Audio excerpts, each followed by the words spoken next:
Shalom, saudara-saudara terkasih dalam Kristus. Saya 14 Februari 2013 yang lalu itu berdialog dalam dialog lintas agama dengan tema Muhammad dalam Bible dan Yesus Kristus atau Isa Al-Masih dalam Al-Quran. Dalam kesempatan itu saya jawab bahwa dialog dengan tema ini sudah berlangsung berabad-abad dan selalu dimunculkan bahwa Muhammad sudah lebih dulu diramalkan di dalam Alkitab. Bahkan di dalam Al-Quran dikatakan ya'rifunahu kama ya'rifuna abna'ahum. Mereka mengenal Muhammad seperti mengenal anaknya sendiri.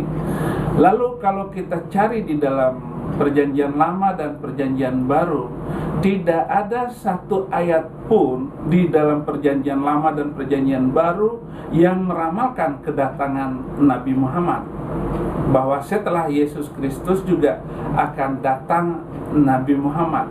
Itu tidak ada satu ayat pun. Kalau ada yang mengatakan bahwa pendeta-pendeta dan ulama-ulama Yahudi telah mengubah ayat-ayat dari Alkitab tentang kedatangan Nabi Muhammad, saya juga bingung bagaimana mungkin terjadi. Padahal kedatangan Nabi Muhammad adalah 600 tahun kemudian baru muncul Nabi Muhammad. Artinya 600 tahun jangka waktu itu tidak mungkin dengan waktu yang cepat. Begitu Muhammad datang pada tahun 610 Masehi, lalu saat ayat Babel, yaitu Perjanjian Lama Perjanjian Baru diubah dengan menghapus nama Muhammad, itu juga nggak mungkin secepat itu. Apalagi tuduhan Al-Quran itu waktu Muhammad datang. Jadi saudara-saudara, saya katakan dalam kesempatan itu, saya bertaruh bahwa tidak ada nubuatan tentang Muhammad dalam Bible, yaitu dalam Perjanjian Baru dan Perjanjian Lama. Kalau ada satu ayat yang mengatakan bahwa Muhammad dinubuatkan oleh Bible, saya masuk Islam lagi. Yang kedua, seorang nabi datang itu harus ada saksi. Artinya ada nabi yang mendampinginya. Misalnya Musa didampingi oleh Harun sebagai nabi yang menguatkan pemberitaan dia. Bahkan menghadapi Fir'aun sekalipun, apa yang dilakukan oleh Musa itu adalah benar-benar datang dari Allah. Tetapi Muhammad tidak ada pendamping sama sekali. Tidak ada nabi di samping Muhammad yang menguatkan. Atau mengenai kenabian Samuel, itu dibimbing oleh Imam Eli. Atau kedatangan Yesus Kristus sebagai nabi juga didampingi oleh Yohanes Pembaptis, bahwa kedatangan Yesus Kristus yang sudah dinubuatkan dalam kitab-kitab Perjanjian Lama akan datangnya Mesias, yaitu Yesus Kristus, itu dikabarkan lebih dulu oleh Yohanes Pembaptis. Dan Yesus Kristus membuat mukjizat-mukjizat untuk menguatkan kenabiannya itu. Jadi seorang nabi harus didamping oleh nabi yang lain, dan dia harus membuat mukjizat. Mukjizat itu adalah tanda-tanda heran yang menyertai kenabiannya, yang menyertai bahwa dia utusan Allah. Semua nabi-nabi yang dikirim oleh Allah dari suku Bani Israel selalu membawa mukjizat. Tantangan saya dan juga Al-Quran mengatakan tidak ada satu ayat pun yang menunjukkan Muhammad membuat mukjizat. Banyak ayat-ayat dalam Al-Quran mengatakan Muhammad tidak punya mukjizat. Maka saya berani bertaruh, kalau Muhammad mampu membuat mukjizat, umpama membuat lalat, saya akan masuk Islam lagi. Tetapi tidak ada satu ayat pun yang mengatakan Muhammad punya mukjizat. Dan untuk diketahui bahwa berkat kenabian itu selalu datang dari Bani Israel. Nabi-nabi itu berbicara dari Bani Israel. Tetapi Muhammad adalah nabi dari Arab, dan belum pernah ada satu nabi pun turunan Arab. Itu untuk diketahui dan dipahami. Maka silakan melihat bagaimana sanggahan saya terhadap tema yang diadakan dialog beberapa waktu yang lalu. Terima kasih. Tuhan Yesus memberkati.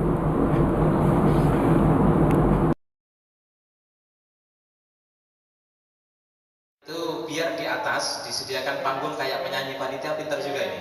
Ini kayak penyanyi Agnes Monica, disediakan tempat sampai bisa berjalan. Kepada Bapak Ibrahim Saifuddin 10 menit waktu dipersilakan. Monggo.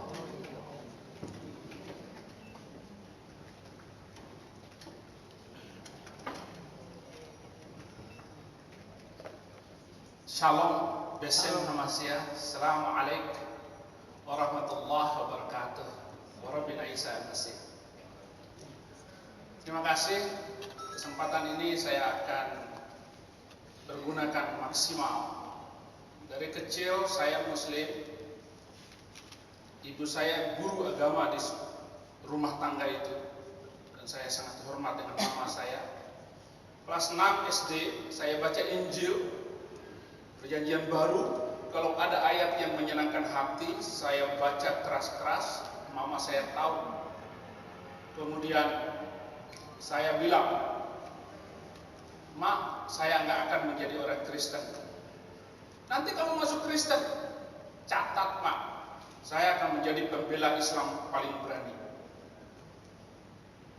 Kelas 6 tamat, SMP tamat, penasaran di mana sekolah yang mengajarkan Injil.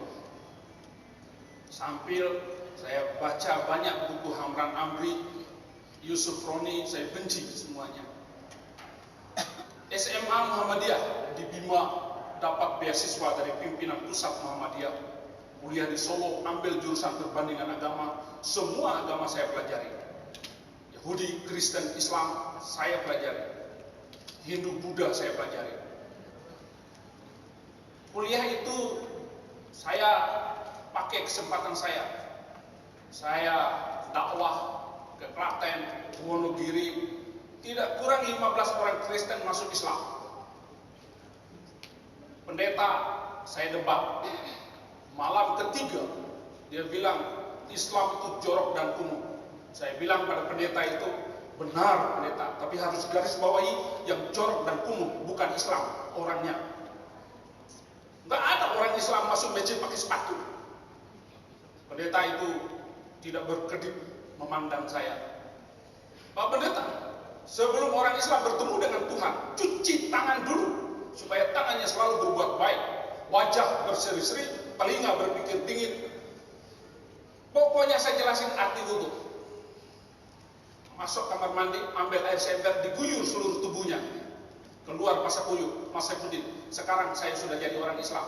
Saya bilang, "Bukan begitu caranya Pak Pendeta." "Terus bagaimana?" "Besok pagi datang ke KUA, ucapkan 2 kalimat syahadat, daftarkan nama Bapak di sana." Dilakukannya. Seminggu kemudian pendeta ini lalu daftar namanya ke KUA. Sebulan kemudian saya diberikan 1 setelan jas karena saya yang khutbah syukuran pendeta masuk Islam. Setahun kemudian pendeta ini meninggal dunia.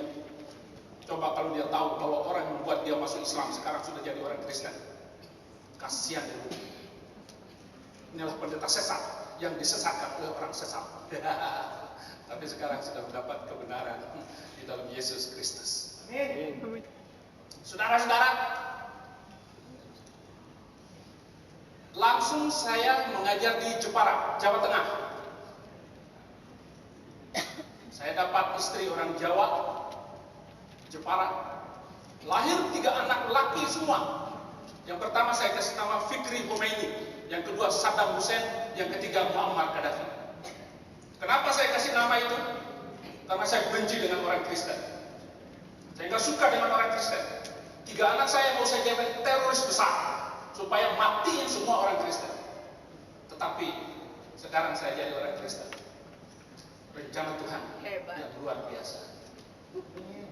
Saudara, terakhir saya mengajar di Az-Zaitun, Indramayu. Saya guru Al-Quran, guru sejarah Islam, bla bla bla. Guru bahasa Arab. Yang saya salami di pojok itu, dia adalah pimpinan besar Az-Zaitun Indramayu. Coba berdiri guru saya. Berdiri dulu. Silmi Aulia. Wah, ini guru hebat. Saya muridmu sekarang Kristen. Tinggal Pak Guru besok pagi. Besok pagi guru saya itu. Dia senang sama muridnya. Saudara-saudara, saya pelajari buku-buku Hamran Amri yang selama ini saya benci. Saya baca Injil, saya baca semuanya. Dalam buku dialog antara Islam dan Kristen, selalu dalam buku itu yang menang Muslim. Tapi hari ini beda. Pasti saya yang menang.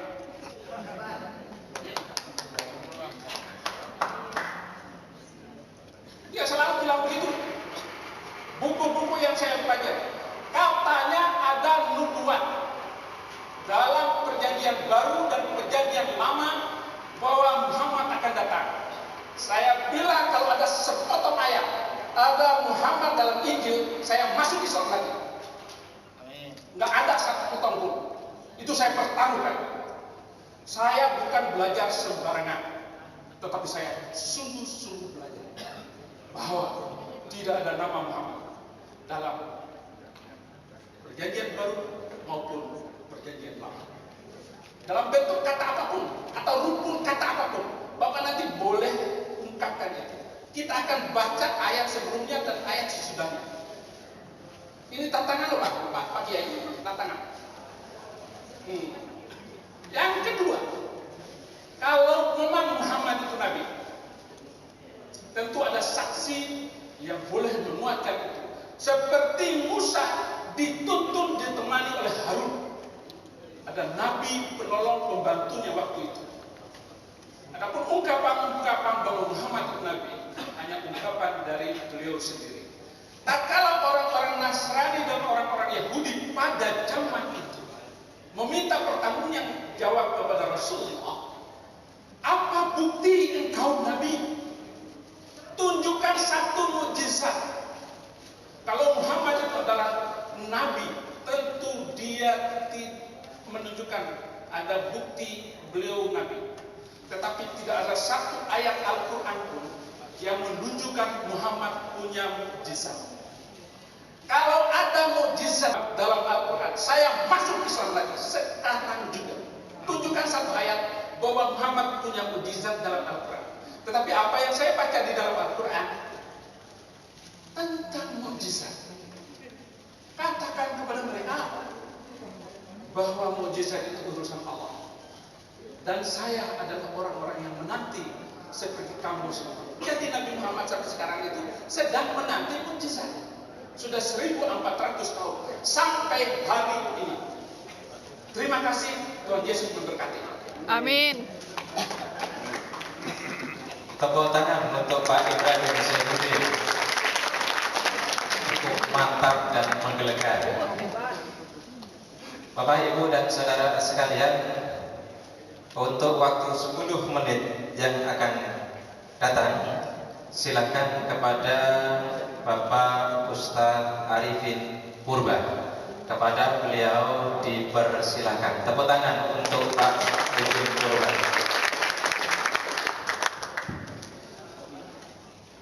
Assalamualaikum warahmatullahi wabarakatuh. Salam hidayah buat kita semua. Innal hamdalillah wassalatu wassalamu ala Rasulillah wa ba'du. Sebelumnya saya minta ta'aruf, kenalan. Nama saya Muhammad Arifin. ada sedikit wujudnya purba, bukan pura-pura baik. Tapi itulah kayanya bangsa Indonesia. Allah ciptakan bersuku-suku, berbangsa-bangsa, tujuannya lita'arufu, agar berkenalan. Loh, orang Batak kok ada yang Islam, bisa ceramah lagi. Tidak semua orang Batak tukang copet. Serius, orang Batak yang tukang copet wajahnya senang. Orang Batak yang sudah Islam wajahnya bercahaya. Contohnya saya.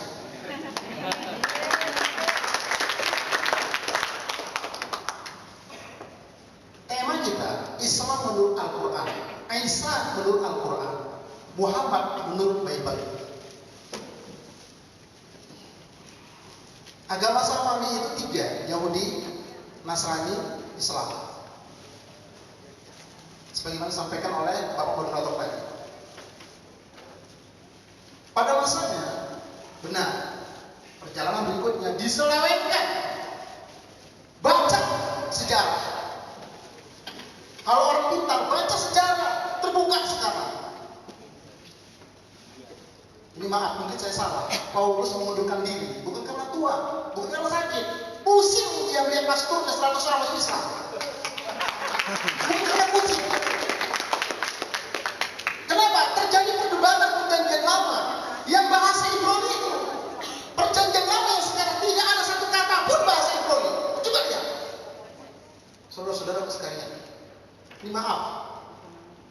Ya, kalau mau galak-galakan, ya bisa juga kita galak. Tapi jangan begini caranya, ya kan? Baik, hubungan Islam dengan agama terdahulu diterangkan dalam Al-Quran. Saya bacakan terjemahannya saja. Dia telah menceritakan kamu tentang agama, apa yang telah diwahyukan kepada Nuh, apa yang telah kami wahyukan kepada wahai Muhammad, dan apa yang telah kami wahyukan kepada Ibrahim, kepada Musa, kepada Isa. Jadi ada rentetan. Bukanlah sejarah. Amat berat bagi orang-orang musyrik agama yang kamu suruh mereka kepadanya. Allah menarik kepada siapa saja, ya, orang-orang yang oleh kehendaki, dan Allah memberikan petunjuk kepada siapa saja yang mau kembali kepadanya. Kemudian pandangan 3 agama terhadap Isa. 3 agama tadi, bagaimana memandang Isa? Pertama, Isa menurut Yahudi. Jadi Isa menurut Yahudi, Isa itu lahir dari perbuatan zina. Dan dia mengaku-ngaku sebagai Mesias yang dinantikan oleh Bani Israel. Ini menurut Yahudi. Jadi Yahudi itu benci sama Isa. Yahudi itu benci sama Kristen, sama Nasrani benci ya. Karena yang mereka tunggu itu ternyata dari Nasrani. Mereka menunggu Mesias itu, tapi ternyata yang datang dari Nasrani. Makanya benci.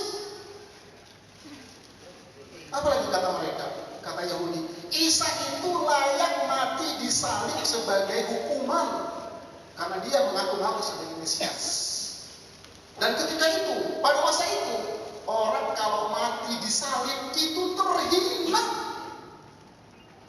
Terhina. Tangan dipaku, kaki dipaku, kepala dikasih kawat duri, dipentang di matahari. Terhina. Makanya kata orang Yahudi, pantas itu Isa mati disalib. Hukuman buat dia, menurut Isa, menurut Yahudi. Kemudian bagaimana menurut Nasrani? Isa adalah putra Tuhan atau pribadi kedua dari Tuhan. Dalam tanda kutip menurut Nasrani belakangan.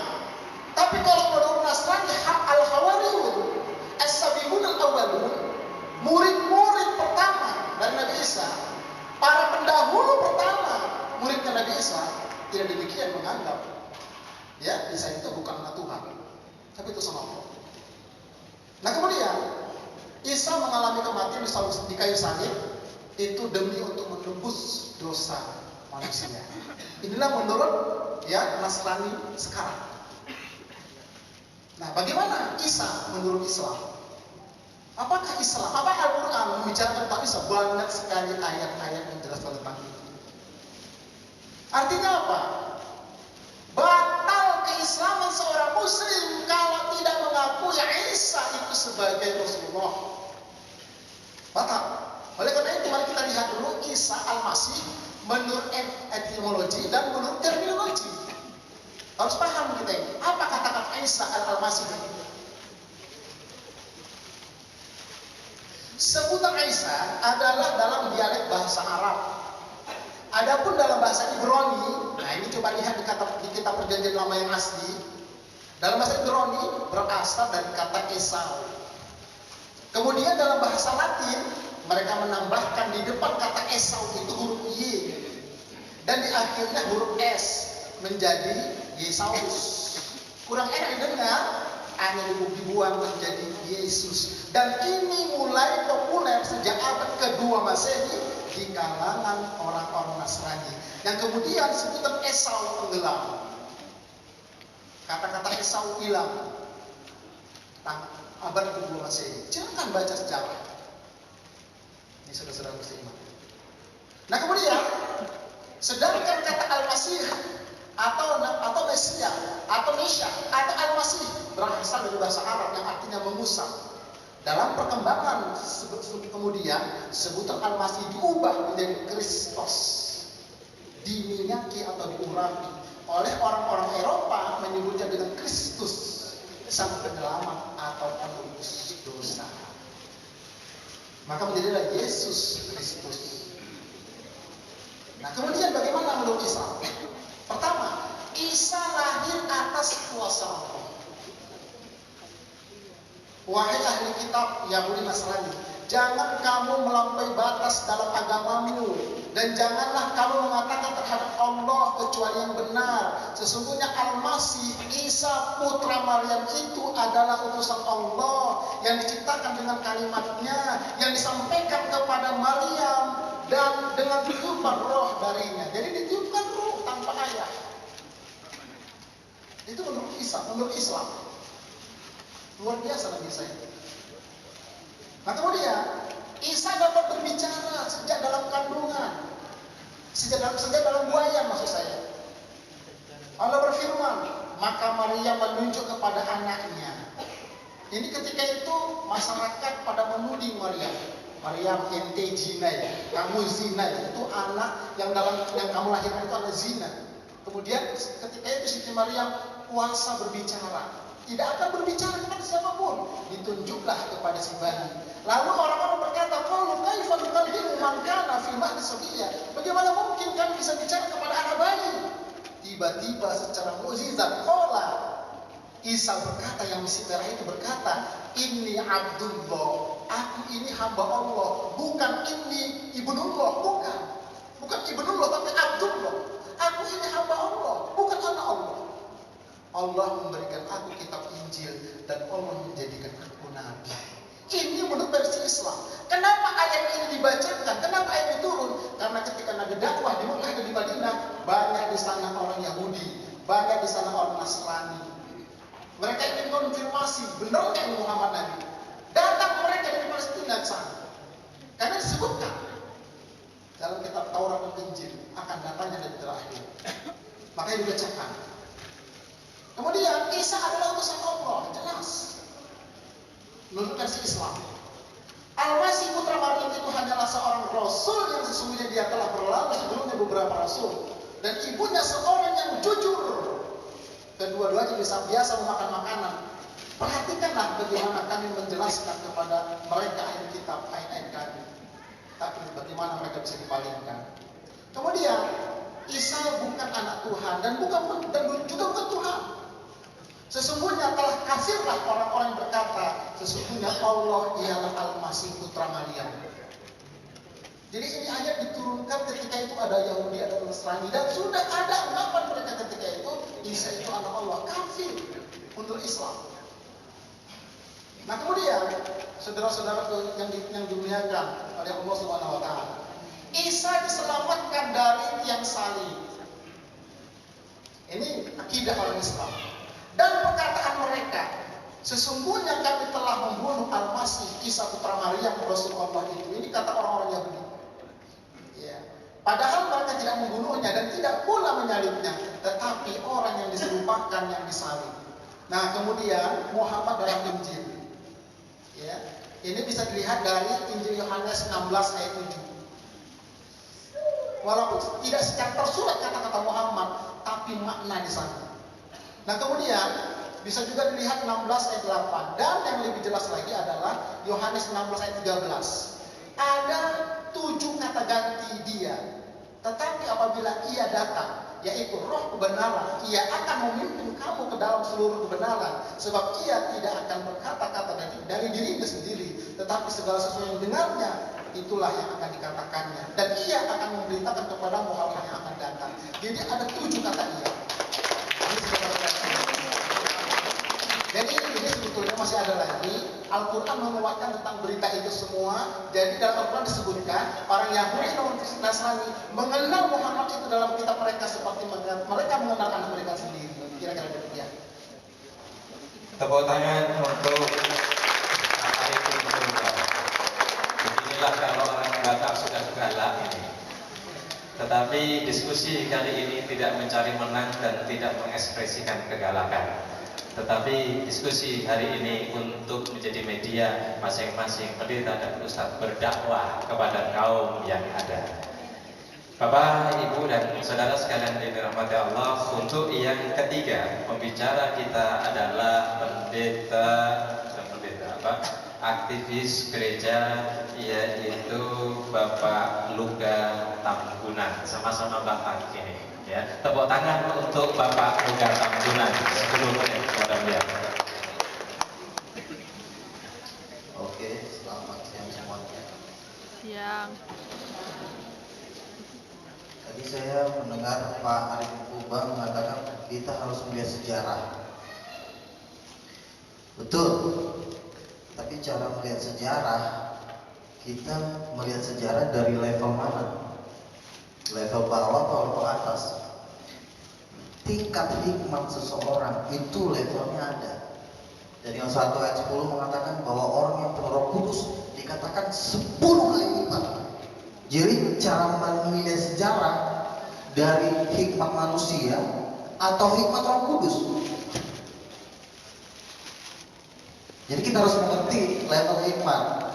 Dikatakan bahwa tentang kita harus melihat sejarah bagaimana Muhammad ada gak dinubuatkan di dalam perjanjian lama. Pada waktu itu Abraham di kitab Kejadian meminta kepada Allah karena dia tidak memiliki anak, dia mengatakan begini, Allah, boleh nggak Ismail jadi pemimpin dunia? Dikatakan kalimat asli seperti sekiranya Ismail berkenan hidup di hadapan-Mu ya Allah. Kata Abraham meminta kepada Allah supaya keturunan Ismail nantinya akan memimpin dunia. Karena sekarang Muhammadlah yang menyempurnakan kitab para nabi dan memimpin nabi-nabi, betul kan? Menurut Islam. Dan itu juga yang diminta oleh Abraham kepada Allah. Sekiranya Ismail hidup di hadapan-Mu. Tapi Tuhan menjawab kepada Abraham, tidak. Ismail akan jadi besar dan dia akan memperanakkan raja-raja. Tetapi Tuhan berfirman kepada Abraham, perjanjianku akan kuadakan dengan Ishak sebagai perjanjian yang kekal dan keturunannya. Jadi Tuhan sudah memberikan sumpah, sudah berjanji kepada Abraham melalui Ishak bahwa dari keturunan Ishaklah yang akan memimpin dunia. Kenapa? Jadi itu sejarah. Jadi kalau kita mau melihat sejarah, kita harus melihat itu. Dan ternyata sekarang orang yang paling pintar di dunia adalah bangsa Israel.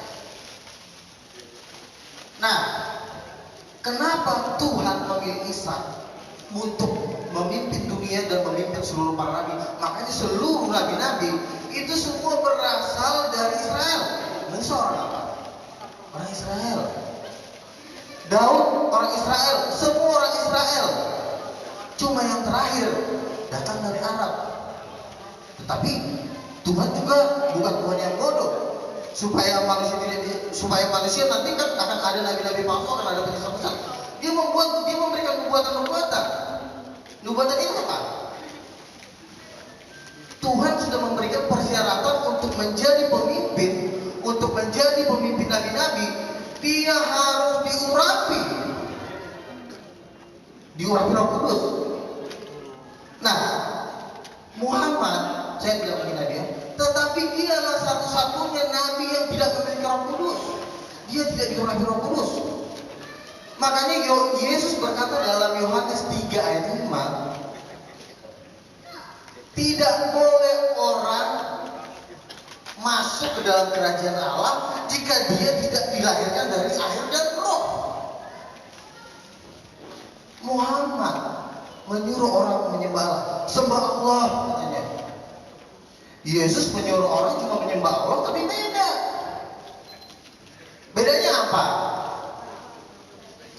Yesus menyuruh orang menyembah Allah harus penuh dengan Roh Kudus. Tetapi Muhammad menyuruh orang menyembah Allah nggak perlu pakai Roh Kudus, langsung aja menyembah. Apa efeknya kalau menyembah Allah tanpa Roh Kudus? Apa efeknya? Mau saya kasih tahu nggak efeknya apa? Mati langsung. Pada waktu di Gunung Sinai, Tuhan berfirman kepada Musa, berikan batas di gunung itu. Jangan ada boleh yang menaiki gunung itu. Binatang pun menyentuh gunung itu dilempar batu harus mati.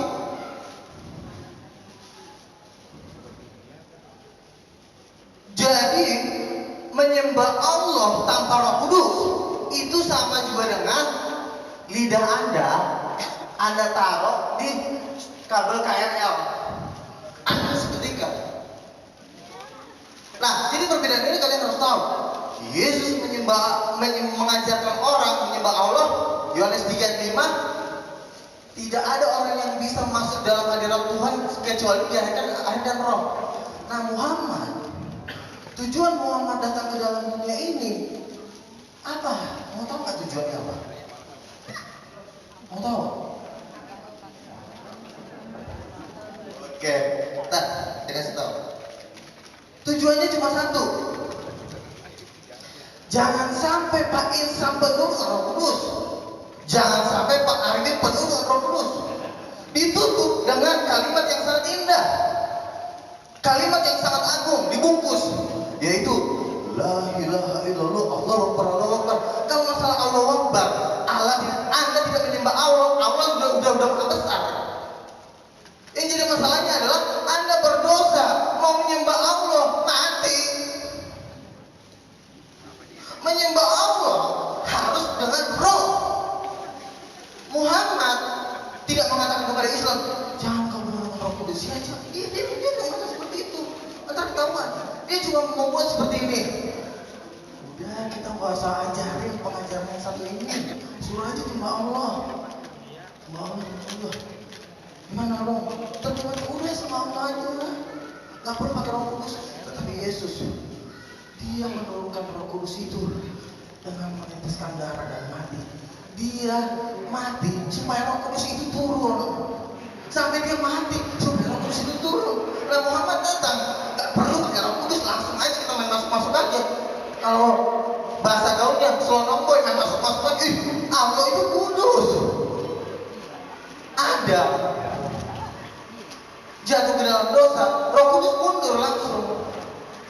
Pada waktu Adam diciptakan itu Adam itu penuh dengan roh. Nabi Musa aja begini Bapak, itu penuh dengan Roh Kudus. Daud penuh dengan Roh Kudus. Cuma yang terakhir doang yang nggak punya Roh Kudus. Kenapa nggak punya Roh Kudus? Itulah misi utamanya. Jangan sampai yang ada di sini penuh Roh Kudus. Tujuannya apa punya Roh Kudus? Supaya kita dilayakkan, dikuduskan, masuk dalam hadirat Tuhan karena Allah itu kudus. Misi ini ditutupi dengan hal yang macam-macam. Kamu harus menyayangi anak yatim loh. Semua terpesona kan? Nah, itu bagus loh. Kamu harus mentaati orang tua, nggak boleh nakal, nggak boleh berzina. Tapi jangan sampai berbuat Roh Kudus. Karena kalau nggak punya Roh Kudus, saya bilang sama juga dengan Anda naruh lidah di kabel KRL, angus ketika. Makanya waktu bangsa Israel pada waktu Tuhan turun di Gua ngomong ke Musa, jangan sampai mereka melihat-lihat Tuhan. Taruh batas di sekeliling gunung itu. Siapa yang melewati batas itu harus dilempar di batu sampai mati. Interupsi Pak. Kalau ceramah apa pidato ini debat ilmiah, bukan mempromosikan. Ya. Ini kan saya bilang tadi, Yohanes 3 ayat 5, ayatnya ada. Nggak usah ngomong ya. Saya keluar. Nggak usah. Kan jemaah nggak boleh ngomong dari tadi. Kenapa ngomong? Nggak usah. Udah. Wahyu 1 ayat 8 saya mau tampilkan cuma agak. Yesus berkata seperti ini. Aku adalah Alfa dan Omega. Firman Tuhan Allah. Yesus berkata, aku adalah Alfa dan Omega. Firman Tuhan Allah. Yesus berkata bahwa dia adalah firman Tuhan Allah yang sudah ada, yang akan ada, dan yang akan datang. Dan yang terakhir dia bilang yang maha kuasa. Jadi ayatnya ada. Makanya saya nggak pernah gentar sedikit pun melawan mereka ini. Ayatnya ada. Suara Yesus di dalam Wahyu 1 ayat 7 bagaikan desau air bah. Itu suara Tuhan. Mana ada suara manusia bagaikan desau air bah. Itu satu. Mungkin Oke. Terus yang kedua, Pak Insan bilang begini. Yesus dilarang memberitakan Injil di Asia, di Indonesia. Pak, Bapak harus mengerti. Tuhan ini kan membagi tugas kepada 12 rasul. Ada yang khusus untuk orang Yahudi, ada yang khusus untuk bangsa-bangsa, yaitu Paulus. Makanya kan di kisah Rasul, di kitab para rasul bilang bahwa Paulus diutus khusus untuk bangsa-bangsa. Petrus memang khusus untuk orang Yahudi diutus. Jadi bukan berarti Injil itu hanya untuk bangsa Israel saja, tetapi Tuhan tuh membagi-bagi tugas. Yang satu ini bagiannya perang, yang satu ini bagiannya ini. Jadi Bapak jangan langsung mengambil kesimpulan seperti itu. Jadi sedangkan Yesus sendiri berkata dalam Matius 28, jadikanlah semua bangsa muridku. Di nubuatan perjanjian lama dikatakan bahwa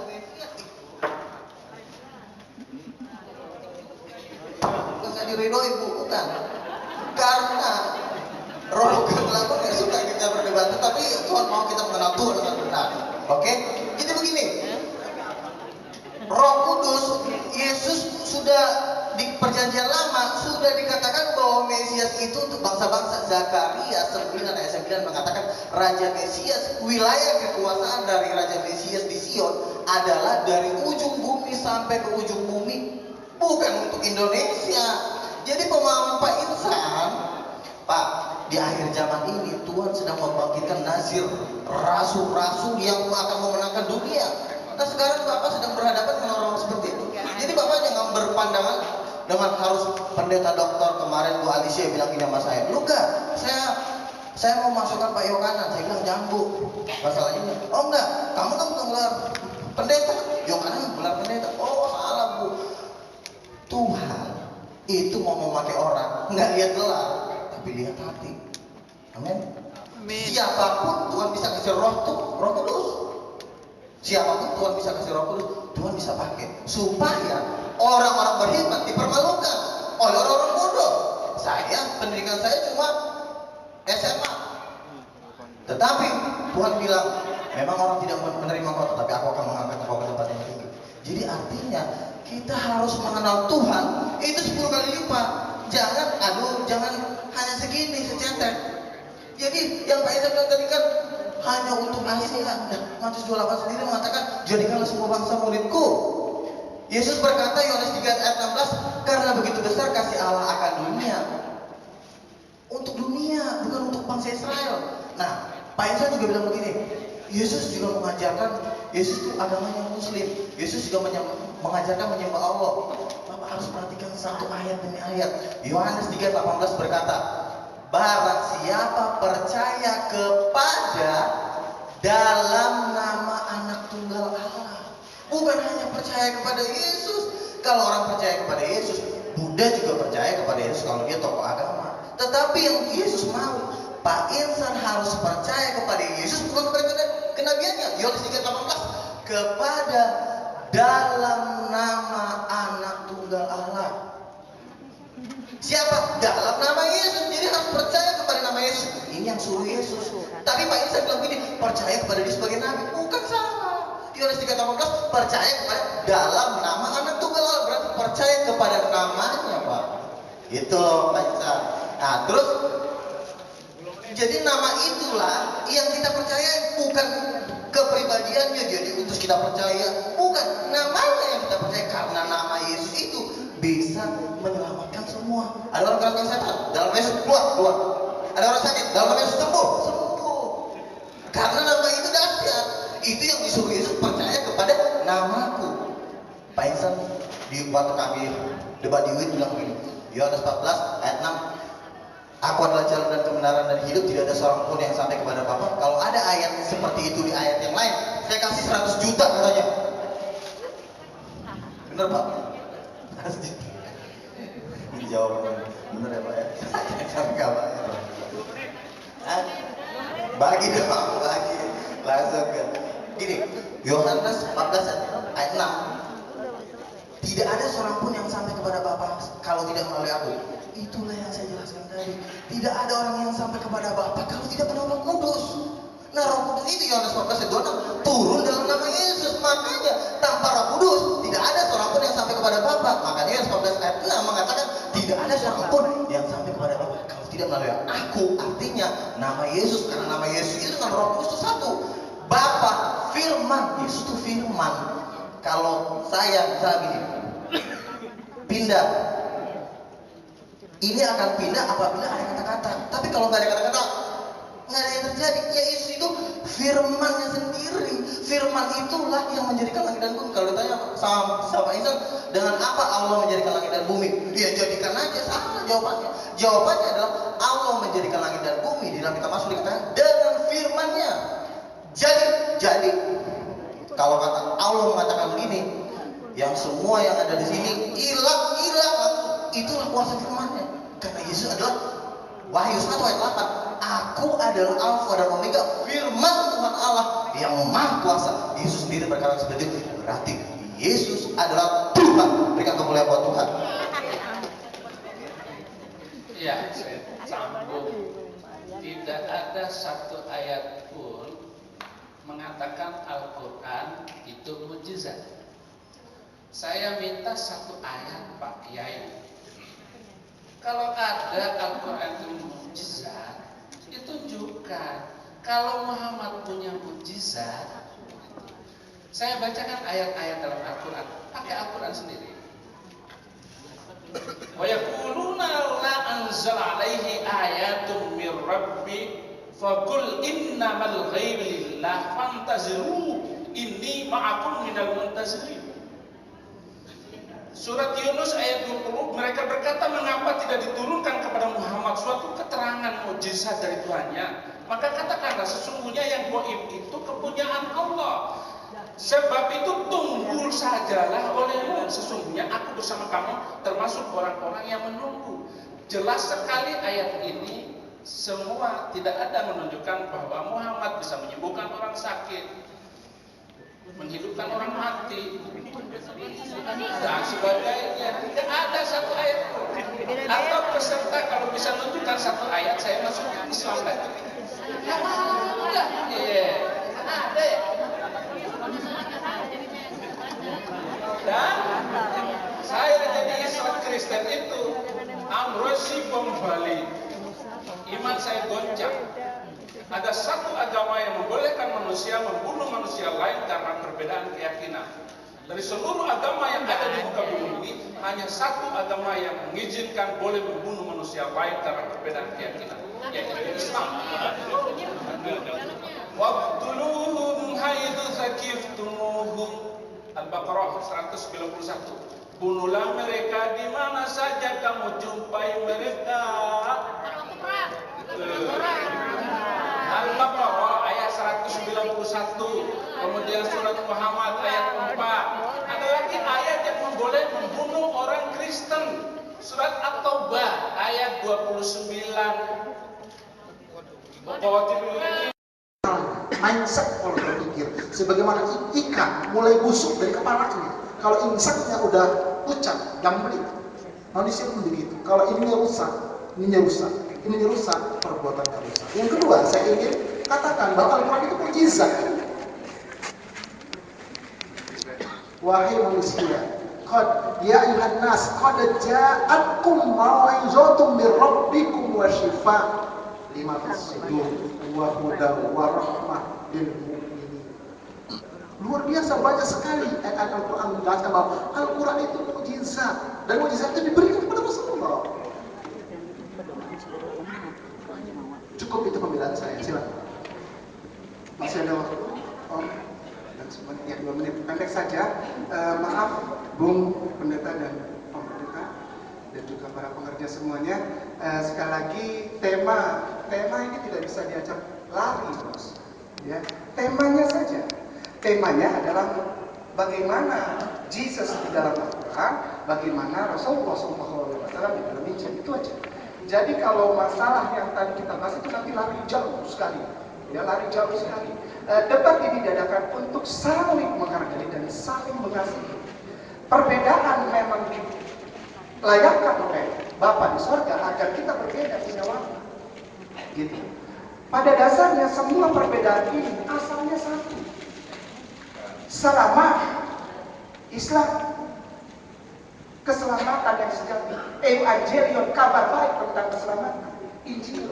Dan maaf dari jawaban serta sanggahan dari Bung yang terhormat dan juga Om Pendeta, sepertinya ini maaf ya, kurang menguasai Injil sendiri gitu.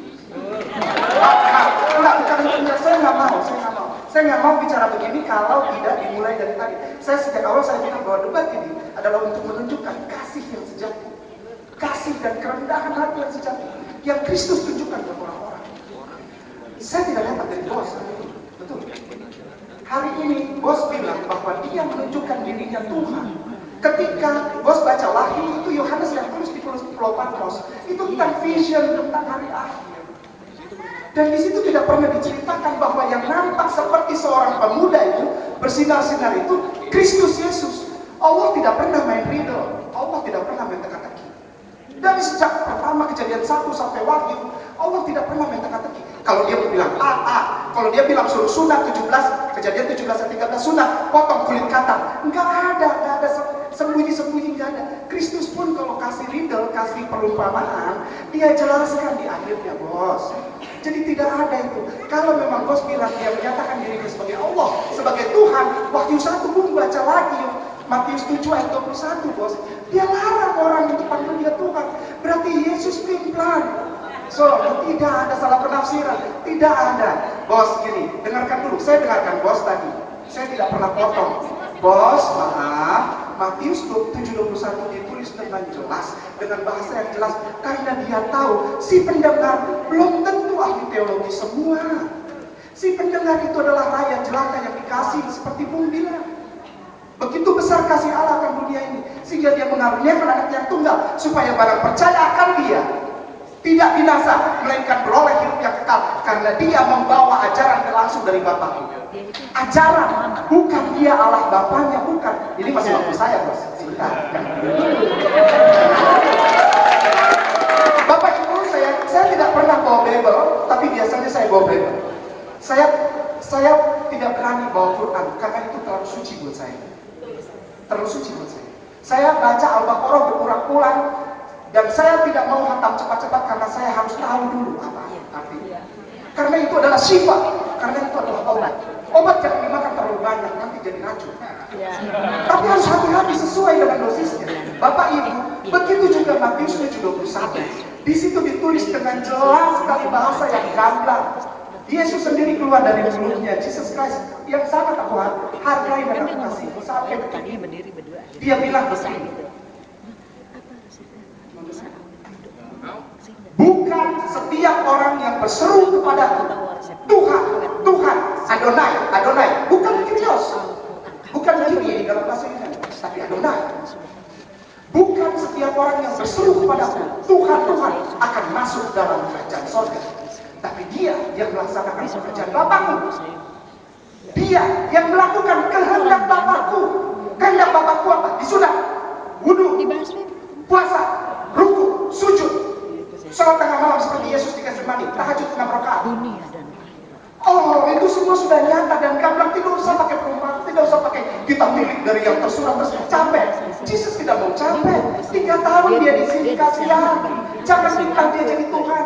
Dia garis besarnya begini, Matius 7:21 itu cuma begini doang. Bapak Ibu, maaf, bukan saya memotong, tidak. Saya belajar teologi sampai lulus. Walaupun hitam, saya S2 teologi liturgi. Oh, udahlah, kita nggak usah debat, nggak usah. Saya mami, saya sayang semua saudara, saudara. Saya mau bilang ini sebentar, sedikit ya. 1 menit saja, 1 menit. Nanti diambil sama abang itu. Sebentar, 1 menit. Arti dari Matius 7:21. Saya mau tanya dulu. Kalau orang meninggal, rohnya keluar, tidak masuk surga, dia masuk mana? Gampang aja. Yesus bilang, bukan orang yang berseru kepada Tuhan akan masuk kerajaan surga. Artinya apa? Kalau orang meninggal, rohnya keluar, tidak masuk surga, dia masuk mana? Kalau lu panggil buat Tuhan, lu masuk neraka. Udahlah, kita udah semua udah tahu. Jesus is Muslim. So follow him dengan kerendahan hati, dengan segala sukacitanya. Kasihi Tuhan Allahmu dengan segenap hatimu, dengan segenap akal budimu, dan dengan segenap kekuatanmu. Dan hukum yang kedua, yang sama dengan itu, bukan di bawah, bukan di atas. Kasihilah sesama manusia seperti dirimu sendiri. Hablum minallah, hablum minannas. Baik, belum sempurna. Kita masih cukup banyak waktu. 6 menit di sini, 6 menit di sini. Nanti kita lebar ke audiens. 6 menit cukup sebentar. Waktu yang diberikan panitia masih cukup. Setuju Bapak Ibu? Ada jatahnya, jangan khawatir. Ya. Baik, kepada Pak Jokangan katanya mau memberikan tanggapan. Silakan, 6 menit tidak lebih. Terima kasih. Saya ingin menangkap ini makin seru nih. Ya, saya netral aja. Saya dari Nasraya ya. Nasraya itu bisikannya sama Yerusalem. Jadi orang pasti kaget. Saya kok bukan Kristen, kok tapi bukan Muslim. Bapak ini bilang saya masuk Muslim. Jadi begini. Kenapa para Muslim atau tokoh Muslim lebih memahami Isa Al-Masih di dalam Al-Quran dibanding orang Kristen memahami Yesus dalam Alkitab? Sejarahnya itu begini. Ini saya belajar dari Nasrani sendiri yang aslinya dari Yerusalem. Pada waktu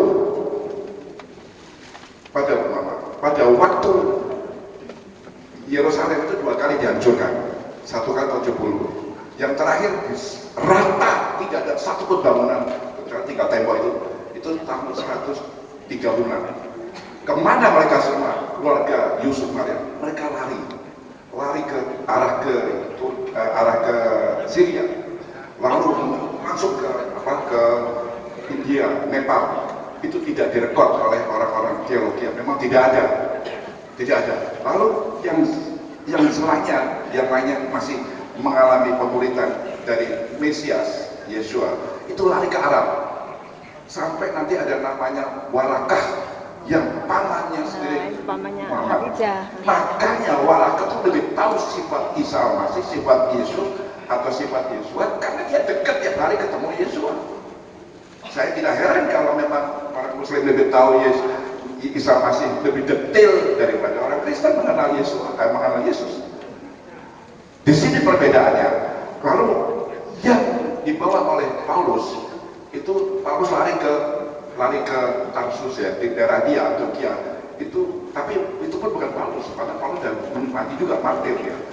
Tapi para orang Yunani yang sudah terlanjur menerima pengajaran Mesias itu dia harus berasimilasi dengan budaya Yunani, lalu dia bisa terima ajaran Kristiani atau ajaran Yesus, tapi dalam pola wacana Yunani, sehingga pesan melenceng sekali. Dan saya bisa buktikan nanti satu saat sampai di mana melenceng. Dan ini saya lagi berdoa supaya orang Kristen sadar, menyadari kekeliruannya. Oke, yang kedua, Yesus memang dalam Kristen memang tidak disebut agama Kristen, tapi Mesias tidak ada disebut beragama Kristen dalam kitab suci orang Yahudi ataupun Nasrani, tidak. Tapi kalau bilang Yesus, saya tidak mau komentar kalau mereka punya pendapat itu. Kemudian yang dikatakan 1 Samuel, ini saya harus netral. Orang Yahudi, walaupun waktu itu orang Israel zaman perjanjian lama membunuh, tapi pada waktu musuhnya sudah tidak berdaya di dalam Torah atau Torah, karena saya memahami Torah bukan 100%, tapi 80% saya memahami Torah daripada orang Kristen. Itu ada larangan tidak boleh dibunuh. Kalau sudah dia, coba Bapak lihat faktanya Palestina. Ada puluhan ribu di penjara Israel. Kenapa? Dia tetap ikuti Torah. Udah nggak senjata. Dia sudah tahan, kasih makan tiap hari. Berapa miliar, triliun Israel harus kasih makan orang Palestina di penjara. Karena dia juga dituntut oleh Torah atau Torah tidak boleh dibunuh setelah di penjara. Tidak boleh. Bahkan mereka meresponi sekali orang-orang Yahudi sampai hari ini. Jika dia berperang, kalau dia masih bersenjata, memang itu terjadi bunuh-bunuh. Begitu dia sudah dibawa, yang membunuh itu dihukum oleh Pak Jenderal sendiri. Jadi itu pun dilangsungkan sampai hari ini. Tapi kalau memang itu dikatakan bahwa ada ayat teroris membunuh di dalam Alkitab atau penjelama, itu sebetulnya tidak begitu. Tidak begitu. Itu karena memang seorang mata gitu. Ya, waktu habis saja. Ya, oke. Kalau mengenai Bapak ini, satu kata yang buat saya bilang tentang dia, menurut saya dia nggak jelas. Jadi artinya saya tidak sepaham dengan dia karena cuma karena apa? Bu Alicia mengatakan bahwa kita ini biarkan dia menyampaikan pendapatnya, nggak apa-apa. Tapi saya mau jawab dari Pak Iksan sama Pak Enama mengenai Yesus di Matius 7 ayat 21 mengatakan bukan setiap orang yang berseru kepada Tuhan akan masuk ke dalam kerajaan surga. Terus terang aja, saya ngebahas ayat ini udah dari 10 tahun yang lalu. Jadi saya udah debat dengan Dr. Sani Munir, ini juga yang dikeluarin. Jadi saya udah bosan banget sama ayat ini. Jadi tapi saya harus jawab hari ini. Jadi begini saudara-saudara, kita harus mengerti jangan kita membaca ayat sepotong-sepotong. Yesus mengatakan seperti itu karena dia ini pendeta. Dia udah melakukan mujizat-mujizat, dia udah membuat KKR, tapi habis dia membuat KKR, dia bercabung, dia berzina, dia membuat mencuri uang. Nah, pada saat hari penghakiman, dia ngomong, kan Tuhan saya udah bikin mujizat. Yesus menghukum dia bukan karena dia mengaku dia Yesus Tuhan, tapi karena dia perbuatannya dia yang berdosa, berzina. Jadi dia membuat KKR kesembuhan di mana-mana, tetapi dia check-in di hotel, mencuri uang gereja. Jadi penafsirannya seperti itu. Makanya itu harus dikonfirmasi dalam kitab Wahyu bahwa yang diselamatkan dalam kitab Wahyu adalah mereka yang telah ditebus oleh darah anak domba. Wahyu 5. Kenapa harus dengan darah anak domba? Musa dulu, kalau orang berbuat dosa, Tuhan berfirman kepada Musa, kalau dia berbuat dosa, supaya dosanya dihapuskan, dia harus memotong domba. Darahnya itu menyucikan orang itu supaya dosanya diampuni. Itu Taurat Tuhan kepada Musa. Makanya ada Idul Adha. Idul Adha itu diambil dari situ. Jadi darah domba itu dipotong. Darahnya itulah yang menyucikan supaya bangsa Israel itu diampuni dosanya. Inilah nubuatan bahwa Yesus akan mencurahkan darahnya di kayu salib. Wis bebuenya Pak Insan. Bentar. Terus Pak Insan bilang begini. Keliru besar. Kalau Yesus itu kan membuat mujizat, dia menyembuhkan orang buta, mengusir setan segala macam. Itu atas seizin Allah. Betul Pak Insan. Itu memang atas seizin Allah. Tapi itu masih ada sambungannya, ya ampun. Itu masih ada sambungannya. Yohanes 14 ayat 26. Yesus berkata, Roh Kudus diutus oleh Bapa, bukan hanya Bapa, Pak Insan. Ya Bapak siapa? Dalam namaku. Jadi ada dua pribadi yang mengesahkan mujizat-mujizat itu. Diutus oleh Bapa dan Roh Kudus yang membuat mujizat-mujizat. Betul nggak? Roh Allah melakukan mujizat-mujizat dan Roh Kudus sama Roh Allah sama. Roh Tuhan. Baca di Markus, Lukas, Yohanes. Roh Tuhan turun seperti burung merpati. Di Lukas, Roh Kudus turun seperti burung merpati. Di Yohanes, Roh Allah turun seperti burung merpati. Jadi Roh Yesus membuat mujizat atas izin Allah, sambungannya masih ada. Itulah yang tidak dikuasai oleh Pak Insan. Dan akhirnya apa yang terjadi? Di hari penghakiman, maka terjadilah seperti yang dikatakan satu menit, yang dikatakan Bapak ini. Dia memisahkan antara domba dan kambing. Yang tidak penuh Roh Kudus, yang tidak dimanfaatkan oleh anak domba, dan yang penuh dengan Roh Kudus. Yesus berkata ke orang sebelah kirinya, iya, itu yang dikatakan oleh Yesus di surga. Demikian. Oke, terima kasih. Baik, tepuk tangan dong, tepuk tangan. Jadi saya teringat betul sama Poltak, Gerhut Sitompul kalau beliau ngomong. Jadi apa namanya, intonasi dan apa namanya cocok jadi artis beliau sebenarnya, jadi aktor. Baik, untuk selanjutnya juga 6 menit, kalau bisa nggak nambah karena masih ada waktu nanti audien nanti akan bertanya dan bapak-bapak punya waktu lagi. Jadi silakan 6 menit.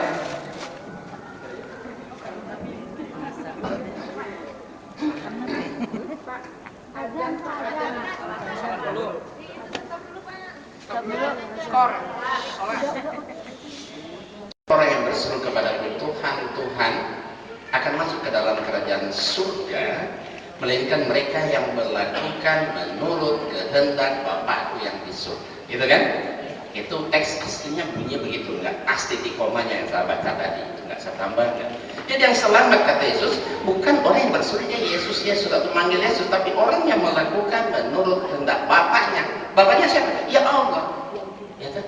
Jadi kalau selamat lakukan apa yang Allah perintahkan, itu baru selamat. Bagaimana mau selamat kalau perintah Allah tidak dilakukan? Contoh, babi haram, Allah haramkan. Ya, kami haramkan, mereka malah makan. Yesus sunat, kami sunat, mereka malah yang nggak sunat. Ya kan? Jadi apa yang Allah perintahkan di kitab mereka, justru orang Islam yang menolak.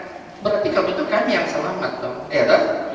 Karena yang selamat itu orang yang melakukan menurut kehendak Bapa. Karena di Injil Yakobus juga, di kitab Yakobus pasal 2 ayat 14-17. Ya, apa gunanya kamu disebut beriman kalau tidak mempunyai perbuatan? Orang yang beriman tanpa tidak ada perbuatan sia-sia, ya kan? Iman itu sia-sia. Jadi iman tanpa perbuatan, iman itu ini adalah perbuatan. Kita beriman kepada Yesus, lakukan apa yang Yesus lakukan, lakukan yang Allah perintahkan. Nah itu baru selamat. Buat apa kita ngaku-ngaku pengikut Yesus sementara kita tidak melakukan apa yang beliau perintahkan. Masalah Trinitas yang kita lihat tadi, ada satu ayat tadi, Yohanes 14 ayat 6, itu diangkat juga 2 kali, 3 kali saya dengar. Yohanes 14 ayat 6 itu ayat tadi bikin ranking nomor 1 tertinggi seluruh orang Kristen yakin dan percaya. Dulu ketika saya beragama Kristen, saya yakin itu luar biasa ayat itu. Yohanes 14 ayat 6 bunyinya begini. Ya. Akulah jalan dan kebenaran dan hidup. Tidak ada seorang pun yang sampai kepada Bapa kalau tidak melalui aku. Berarti kita mau selamat, jalan satu-satunya harus masuk Kristen, alias menjadi pengikut Yesus. Ya kan? Nah, itu yang saya tanyakan. Ya. Ada nggak ayat itu tertulis di Injil Matius, Markus, dan Lukas? 4 Injil, masa hanya satu yang ngomong? Kalau ayat itu sangat menentukan keselamatan manusia di akhirat, kenapa yang 3 Injil duluan terbit kok tidak ada ayat itu? Makanya saya akan memberikan hadiah BMW plus uang 100 juta kalau mereka bisa tunjukkan ayat itu tertulis di Injil Matius, Markus, dan Lukas. Begitu juga Yohanes 3:16. Yohanes 13:16, karena begitu besar kasih Allah akan dunia ini, sehingga ia telah mengaruniakan anaknya yang tunggal, supaya setiap orang yang percaya kepadanya tidak binasa, melainkan memperoleh hidup yang kekal. Itu juga boleh.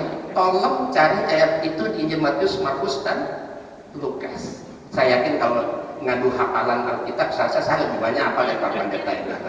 Insya Allah lebih banyak hafal saya di luar kepala tanpa kita melihat. Nah, tentang Trinitas kita lihat ini, ya kita lihat. Ya, ketika pernah diseminarkan di Semarang, dihadiri oleh 3 pendeta, ya, guru besar, dan satunya itu juga dari LAI, Lembaga Alkitab, satu Romo. Mereka tanya kepada pembicara, siapakah Yesus menurut Alkitab? Apakah dia Allah sejati atau bukan? 3 dari 4 narasumber sepakat, Yesus itu bukan Allah sejati. Allah adalah Bapa dan Yesus itu utusan Allah yang menjadi jalan bagi manusia untuk menuju Allah. Titik. Titik sampai ke mana. Jadi Yesus itu bukan Allah sekali, tapi dia jalan aja. Jadi rumusan Konsili Nicea tahun 325 Masehi yang mengatakan bahwa Yesus adalah pribadi kedua dari Allah, saat ini sudah banyak para teolog tegas mengatakan bahwa dogma Trinitas sudah waktunya ditinjau kembali atau dirombak, bahkan ditinggalkan sama sekali. Nah, makanya ya saya berharap bapak-bapak kita ini sebelah kiri ini coba tinjau kembali apa betul urusan Trinitas, karena tidak masuk akal. Tuhan itu punya 3 oknum, Tuhan Bapa, Tuhan Anak, Tuhan dan Tuhan Roh Kudus. Dalam pandangan Islam, Allah berfirman kepada alladzina qalu innallaha wal masih ibnu Maryam, sungguh kafirlah orang-orang yang mengatakan bahwasanya Allah adalah Al-Masih putra Maryam. Laqad kafara alladzina qalu innallaha thalithu tsalasa, kafirlah orang yang mengatakan bahwasanya Allah salah satu dari yang 3 Trinitas. Kafir, dan tempatnya di mana? Di neraka. Makanya kalau selamat, ya saya berharap ya kembali kepada ajaran Islam. Insya Allah selamat sampai akhirat. Ya, saya menyampaikan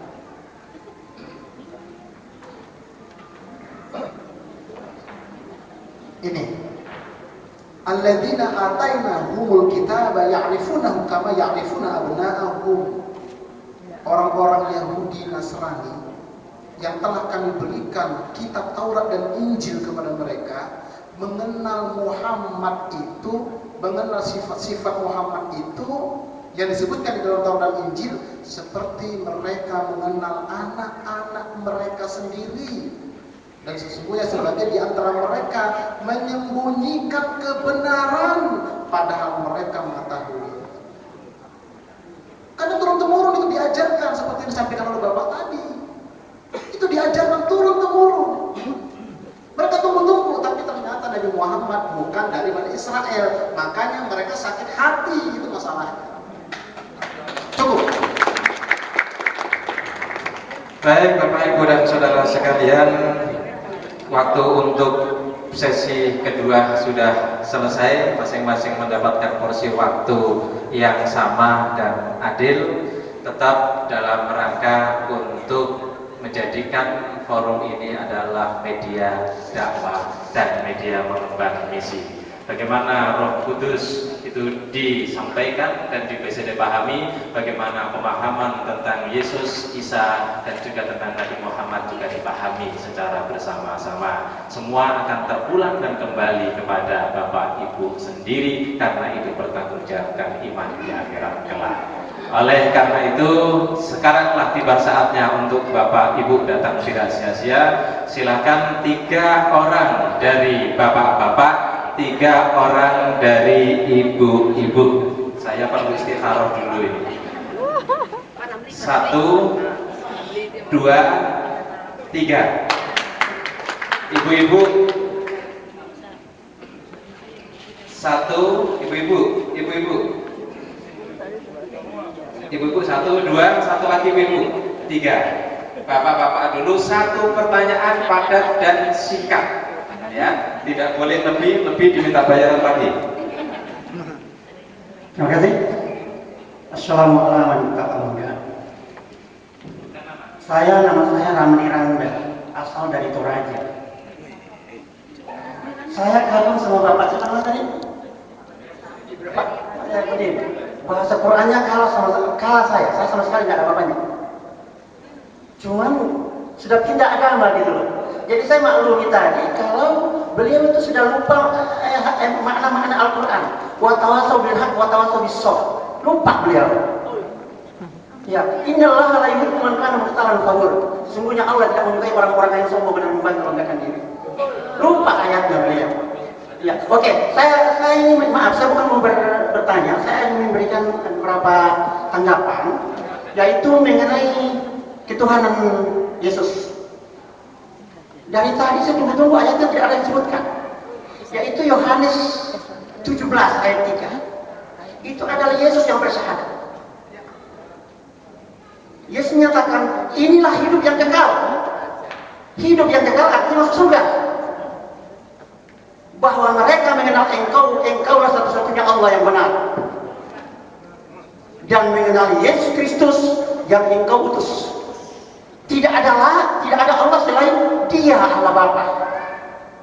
Tidak ada Allah Anak, tidak ada Allah Roh Kudus. Yesus itu bukan Allah.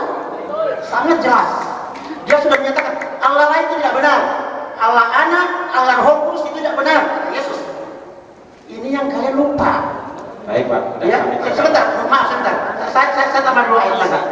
Saya tambah 2 ayat. Nah, ini perlu saya luruskan bahwa mengenai mujizat Al-Quran, ya, di dalam Al-Quran itu tidak ada satupun ayat yang berubah-ubah. Titik pun tidak pernah berubah-ubah. Alkitab seperti yang tadi dibaca di sini tadi, ya, mengenai ketika malaikat datang kepada Ibrahim untuk menyatakan bahwa akan melahirkan seorang anak, dia katakan tidak. Itu kata tidak itu tidak pernah ada. Itu di dalam Alkitab terbitan sebelumnya. Tidak ada. Coba Anda baca yang berejaan lama. Ada. Tidak ada dalam. Nah, kemudian juga mengenai bangsa itu, jadikanlah bangsa itu. Bukan jadikanlah semua bangsa bukan bangsa. Bangsa itu. Kata itu mengacu kepada Bani Israel. Bangsa itu. Jelas tadi, kalau dikatakan tadi bahwa itu murid-murid Yesus 12 laki-laki kemana-mana, itu juga jelas tidak begitu.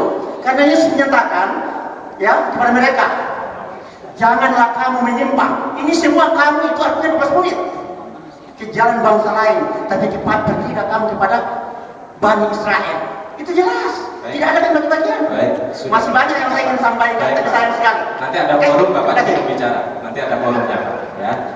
Baik Pak Romli, yang kedua Bapak Kamui, silakan.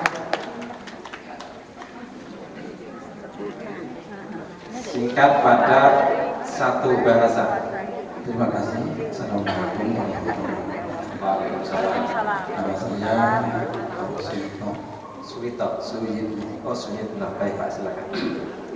Saya pertama mengapresiasi apa yang dilakukan oleh Yayasan Isa Nurul Baqi. Saya melihat ini sebuah pembelajaran. Mungkin karena melihat Indonesia yang heterogen, termasuk dari masalah keagamaan. Kemudian kajian-kajian itu sangat menarik. Kalau Quran meminta pas aluf al-dzikr ikut cobalah bila tidak memadai komputer tersebut. Jadi kalau saya lihat di sini pakar-pakar tidak cukup. Nah, cuma ketika dua hal yang berbeda dipertemukan, itu bisa kompromi atau tidak bisa kompromi. Karena itu maka di ayat-ayat akidah biasanya tidak bisa dikompromi. Jadi kalau orang Islam ditanya, berimankah kita kepada Nabi? Wajib. Lalu kaliku kayak apa? Jadi tidak boleh sebagai iman satu paket. Tapi ketika mungkin ditanyakan kepada saudara kita Kristen, berimankah kepada Muhammad? Mungkin jawabannya berbeda. Tapi saya juga tidak tahu apa begitu. Jadi hal seperti ini berarti garisnya jelas. Oleh karena itu maka Islam memberikan toleransi. Di dalam Al-Kahfi ayat 29 Allah mengajarkan paman sya'a falyu'min paman sya'a falyakfur. Yang mau beriman silakan, yang tidak karena pemilihan ragam agama merupakan konsekuensi masing-masing. Nah, karena itu jika dialog ini adalah untuk penguatan masing-masing akidah, tetapi kalau tidak terjadi perubahan, saya kira mungkin dari kacamata ayat itu tidak ada. Islam memerintahkan membunuh kepada umat lain tanpa alasan. Karena itu saya sangat salut sama Pak Ibrahim. Baca Quran yang bagus, agamanya kayak Pak Kiai Nur Iskandar Iskin. Dan kalau boleh terus tadi kaji. Karena kalau saya mamanya menyampaikan tentang mukjizat satu ayat saja, itu di dalam Al-Baqarah 23. Allah menyatakan wa in kuntum fi raibin mimma nazzalna ala abdina fa'tu bi suratin wad'u syuhadaa'akum min dunillahi in kuntum shadiqin. jika kalian ragu pada apa yang kami turunkan dari Allah, bahwa Quran itu ciptaan Nabi Muhammad, sebaiknya Anda silahkan membuat salah satu surat. Mengapa demikian? Karena Muhammad itu manusia. Anda yang menentangnya juga manusia. Kalau betul Quran ciptaan Muhammad, dia tidak bisa menciptai. Jadi kalau Nabi Muhammad bisa, Anda pun harus bisa. Karena logikanya Muhammad manusia, Anda manusia. Sama-sama manusia, mesti bisa. Ternyata bangsa Arab pada saat itu tidak mampu satu. Baik. Nah, kemudian saya ingin menyampaikan ini Pak sedikit aja. Perspektif mukjizatnya mungkin yang berbeda Pak. Mukjizat adalah tanda kerasulan yang diberikan khusus kepada para utusan. Jadi dalam Al-Quran bisa bisa menghidupkan orang mati, dan dalam cerita itu saya bisa ketika benar kehendak seorang Rasul, ya saya bisa ngomong. Kalau benar saya minta coba hidupkan orang yang mati. Kemudian kata Nabi Isa, kira-kira yang mana ya yang harus saya hidupkan? Yang kemarin baru mati, atau yang sudah seminggu, sebulan, atau sudah berpoin-poin. Kemudian mereka menjawab, saya minta hidupkanlah Sam bin Nuh. Ternyata beliau duduk, saya sholat, berdoa, ini kepada Allah, ya Allah tolong hidupkan Sam bin Nuh. Sam bin Nuh ini yang kemudian menjadi alur asamiyah, kemudian menjadi seni. Dan itu dihidupkan oleh orang tua. Baik, jadi mungkin dalam perspektif mukjizat ini kita pun nggak bisa melakukan itu. Jadi hanya Rasul. Nah, jadi ternyata mukjizat yang abadi dari Nabi itu adalah Al-Quran. Baik, terima kasih. Terakhir dari lagi, mungkin apa ya? Kalau boleh porsi waktunya bisa lebih banyak buat audiensi. Iya. Nanti audiens jadi pembicara semua. Enggak, karena audiens kan ingin tahu. Iya. Sedangkan itu Pak. Nanti lihat waktu. Baik, terima kasih Pak. Kemudian terakhir kali, sebelum bersama-sama gitu. Kalau penceramah bertanya kajiannya gitu. Kalau bisa ada kan kontrak dulu. Bahwa kita tidak akan apa-apa. Kita hanya melakukan kontrak. Kita sudah kontrak batin. Saya sangat amati tadi Pak, waktu Bapak. Baik, terima kasih. Tepuk tangan untuk Bapak Suryatno. Wassalamualaikum warahmatullahi wabarakatuh. Kalau Bapak yang pojok Pak silakan. Ini kayaknya bukan pembicara. Kalau bukan penceramah biasanya tanyanya sebentar.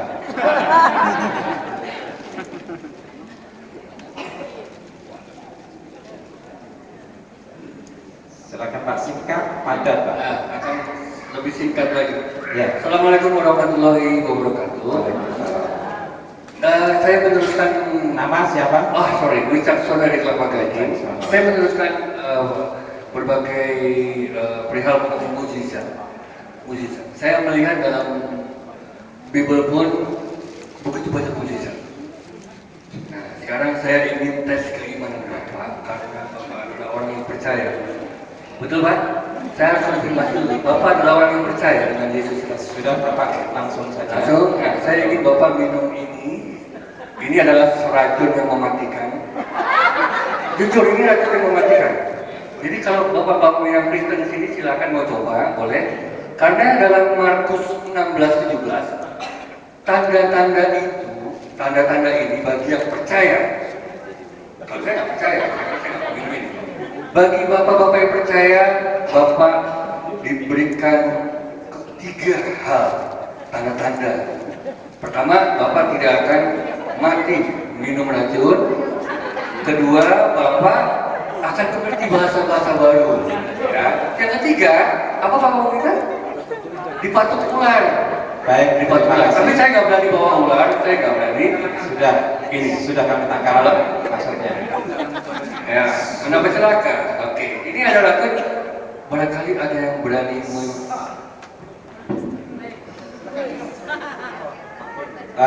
nanti itu nanti nggak usah. Baik, itu pertanyaan penanya yang ketiga. Silakan penanya ibu-ibu. Silakan. Sudah nanti itu ya silakan dari sana. Ini saya juga saya dapat begitu. Assalamualaikum warahmatullahi wabarakatuh. Nama siapa? Saya Hayatul Isna, ibu rumah tangga dari Jakarta Barat. Untuk semua yang hadir di sini, saya merasa beruntung. Subhanallah, walhamdulillah, wa la ilaha illallah wallahu akbar. Saya bersyukur sekali berada di sini. Karena kenapa? Mudah-mudahan tidak hanya saya saja, tapi semua yang hadir di sini, yang muslim dan muslimah, menambah betapa beruntungnya kita beragama Islam dan menambah keyakinan kita untuk tetap memeluk agama Islam. Tadi saya mendengar dari awal sampai akhir, begitu antusias saya mendengar. Dari saya mengambil cuplikan-cuplikan dari semua pembicara yang ada di depan saya. Sampai kapanpun agama Islam dan agama Nasrani, karena itu suatu keyakinan, tidak akan bertemu kecuali sampai utuh dunia ini, baru nanti akan tahu siapa yang diterima oleh Allah Subhanahu wa taala sang Khaliq. Baik, terima kasih sudah. Belum. Kemudian ini ibu rumah tangga banyak juga. Iya, banyak Pak. Canggih. Begini Pak.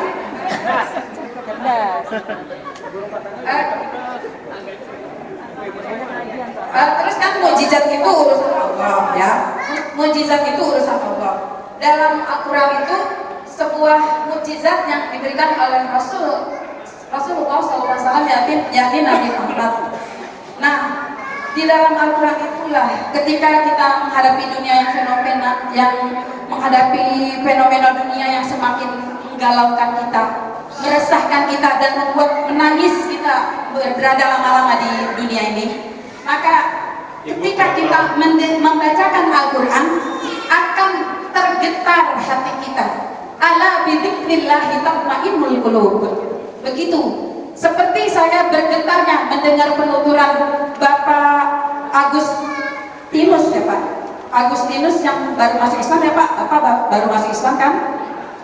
Dia berbicara, saya begitu tergetar seperti saya bergetar ketika membaca Al-Quran. Subhanallah. Nah, untuk itu Pak, itu kan suatu mukjizat. Mukjizat yang bisa menyembuhkan segala macam penyakit sampai diri kita sudah diambang putus asa, insya Allah akan terobati dengan membaca Al-Quran. Untuk pertanyaannya ya Pak, sebagai manusia yang tidak terlalu dalam memikirkan agama-agama, saya ingin tanya nih Pak, seandainya sekarang kan zaman susuk menyusup nih Pak, kalau ada orang Islam yang masuk Kristen karena sekedar ingin tahu dan ingin menghancurkan agama, atau orang Kristen yang masuk Islam yang sekedar ingin menghancurkan agama, itu menurut bapak-bapak yang di depan itu saya pengen tahu jawabannya bagaimana dan bertindak seperti apa. Terima kasih. Wassalamualaikum warahmatullahi wabarakatuh. Ibu ini galau, saya curhat. Nanti lanjutin curhatnya di rumah sama suami ibu ya. Nah, baik, yang ibu tadi lagi belakang, yang masih muda kayaknya. Jangan galau ya. Singkat, padat. Assalamualaikum warahmatullahi wabarakatuh. Waalaikumsalam. Nama saya Satya Novita dari Universitas Paramadina. Terima kasih kesempatannya. Langsung saja ke pertanyaan. Mohon maaf, perbaiki saya kalau saya salah. Saya tadi mencatat bahwa Bapak menyebutkan Wahyu 1 ayat 8 kalau nggak salah, itu tentang Yesus adalah firman. Nah, dan disebutkan bahwa firman itu adalah Tuhan. Nah, firman juga tadi disebutkan adalah langit, bumi. Oke. Nah, sedangkan yang mengeluarkan firman dan firman itu sendiri jelas berbeda. Artinya kalau di dalam Islam yang berkata-kata kalam itu berbeda dengan apa yang dikatakannya, sehingga itu ada perbedaan. Kemudian saya mencatat di sini, apabila firman adalah Tuhan, lantas apa perbedaan yang menciptakan dan yang diciptakan? Terima kasih. Iya, terima kasih. Ini Bapak, kalau yang tanya mahasiswi, Bapak-bapak kayaknya semangat sekali. Baik, satu lagi yang ibu tadi, silakan. Assalamualaikum warahmatullahi wabarakatuh. Waalaikumsalam. Selamat siang untuk kita semua. Saya Ibu Rosa Muhammad dari Gabungan Organisasi Wanita Jakarta Barat, dan kebetulan organisasi saya adalah Pergerakan Wanita Nasional Indonesia. Terima kasih kesempatan yang berbahagia ini. Di sini kami ingin penjelasan dari Bapak tadi, dari Pak Ibrahim. Yang muda tadi saya. Oh, udah tua. Abraham kali ya. Pak Luga. Kebetulan tadi beliau kan mengatakan bahwa ada bapak Tuhan anak gitu ya. Kalau tidak salah seperti itu. Karena pertanyaan kami itu kami ingin dapat penjelasan dari Injil itu apa, ayat yang mana. Karena kalau di Al-Quran jelas, sangat jelas. Kita adalah Qul huwallahu ahad, Allahus samad, lam yalid wa lam yulad. Allah tidak ada beranak dan tidak beranakan, berarti tidak ada bapak, tidak ada anak. Itu yang pertama. Yang kedua, sudah satu saja. Yang kedua nanti setelah acara. Saya hanya ingin kalau di sini kita berkumpul untuk kebersamaan. Sudah nanti gantian, silakan. Ya, itu saja. Nanti kalau curhat silakan sama saya nanti. Ya. Baik, Bapak Ibu, ada 6 penanya kita dari bapak-bapak maupun dari ibu-ibu dan 1 mbak. Ya.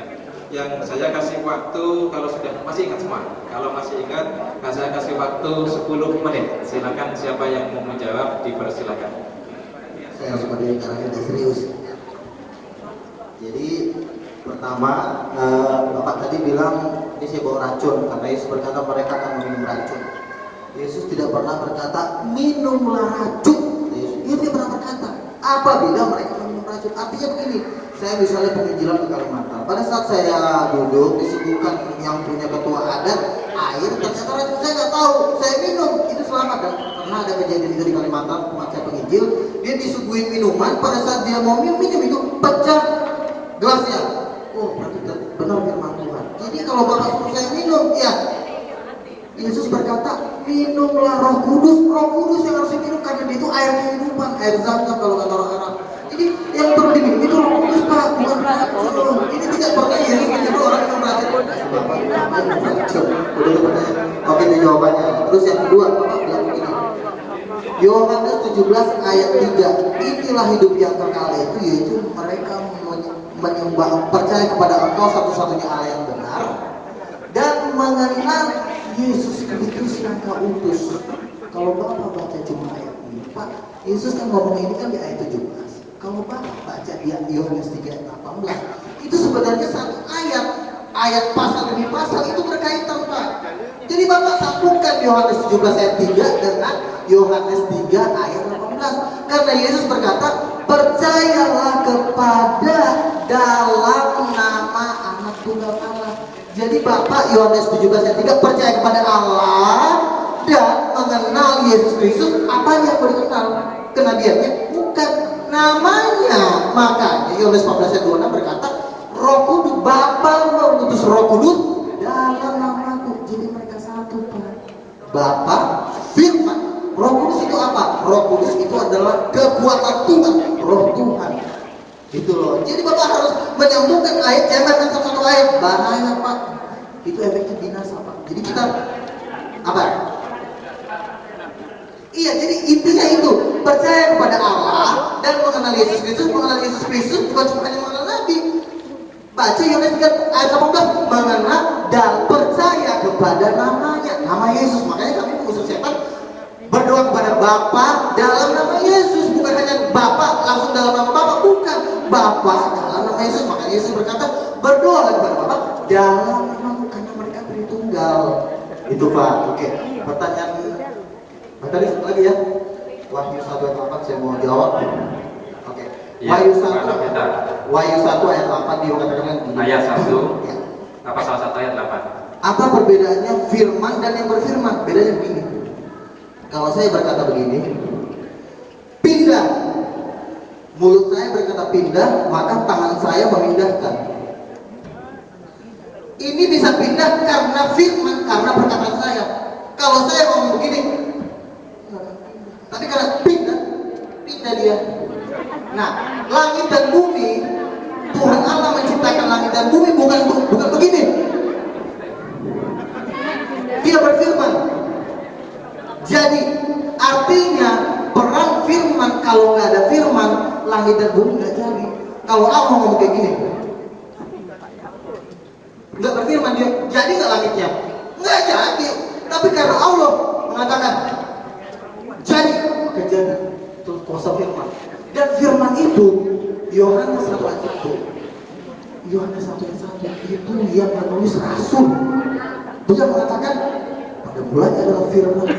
Firman itu bersama-sama Allah. Firman itu adalah Allah. Yohanes berkata bahwa firman itu adalah Allah. Jadi begini. Kalau Allah berkata begini, gelap. Kalau Allah diam, nggak ada yang terjadi. Makanya dikatakan dalam Mazmur, langit dan bumi dijadikan oleh firman Allah.